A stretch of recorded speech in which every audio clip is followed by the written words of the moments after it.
L'expression de but.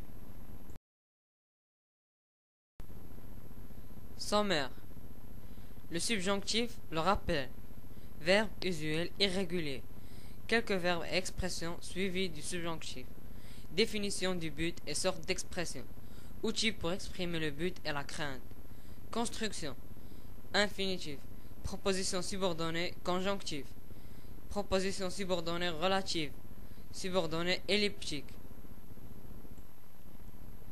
Petit rappel pour le subjonctif présent. Que je finisse E. Que tu finisses ES. Qu'il finisse E. Que nous finissions IONS. Que vous finissiez IEZ. Qu'ils finissent ENT. Voici quelques verbes usuels irréguliers. J'ai pas assez de souffle pour les lire, donc je vous laisse faire.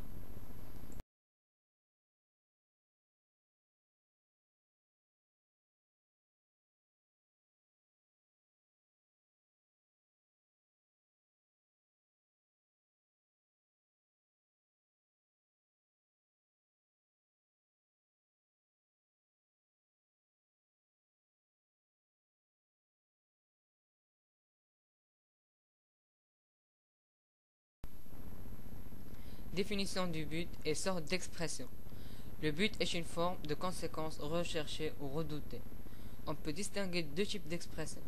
Expression de but et expression de crainte. Exprimer le but, c'est parler de quelque chose que l'on souhaite, espère ou désire.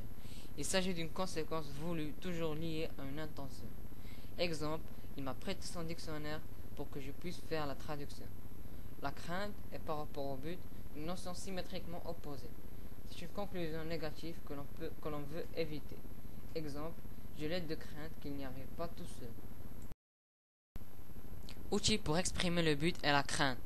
On peut exprimer le but par des prépositions, groupes nominaux, comme pour, afin de, en vue de, ou des prépositions, groupes verbaux, comme pour, afin de manière à, de façon à, dans l'intention de, dans le but de, dans le dessein de, en vue de. On peut aussi exprimer le but avec des locutions conjonctives. Exemple, pour que, afin que, de façon que, de sorte que.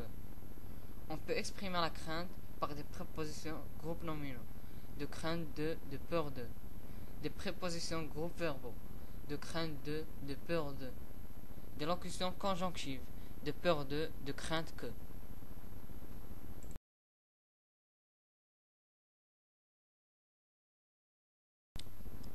Et voici maintenant la sixième étape de notre exposé, les constructions. Infinitif. Il joue pour gagner. Le sujet des deux verbes est identique. Il joue pour qu'il gagne. Ils partent s'entraîner. L'infinitif est construit avec un pronom réfléchi qui renvoie à la même personne que le sujet. Ils partent afin qu'ils s'entraînent. Cette construction se trouve après un verbe sans préposition.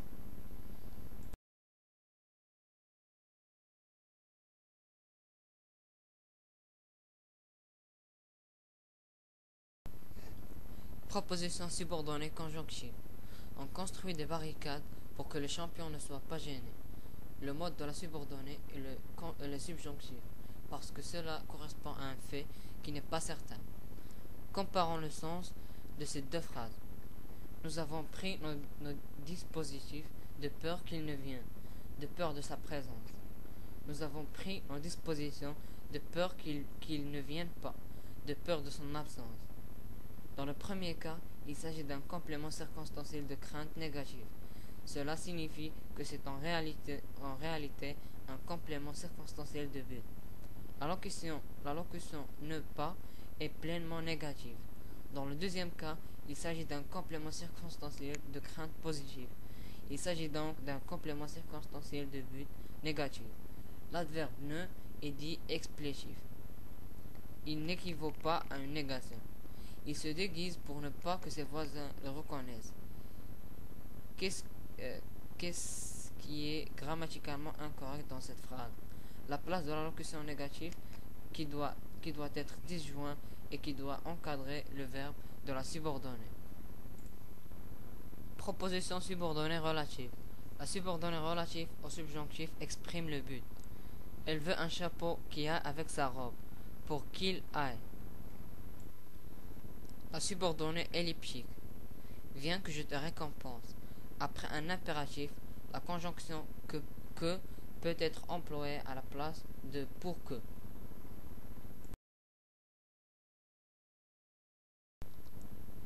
Merci pour votre attention et bonne visite sur notre site Ange Bleu 9e 3.